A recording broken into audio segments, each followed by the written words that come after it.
আমার ভাবি পরকিয়া করেছেন 5 বছর ধরে জানতে পেরেছে, এবং পরকিয়ার মাধ্যমে একটা বাচ্চাও হয়েছে। এখন করণীয় কি?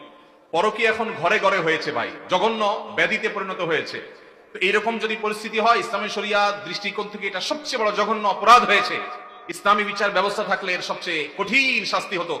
যেহেতু বিচারিক ভাবে, আইনগত ভাবে সেটা কার্যকর করবার সুযোগ নেই, যেহেতু ইসলামী বিচার ব্যবস্থা নেই, এজন্য এটার বিচারের ভার কোন এলাকার কোন মোড়ল মাতবর কেউ নিজের হাতে নেওয়ার অধিকার কারোর নাই, সুযোগ নাই, খবরদার।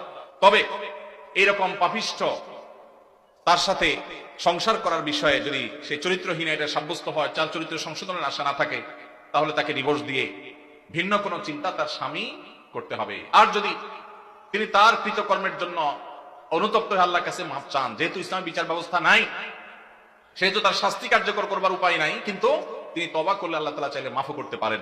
এটা একান্ত তাদের বিষয়, আল্লাহর বিষয়।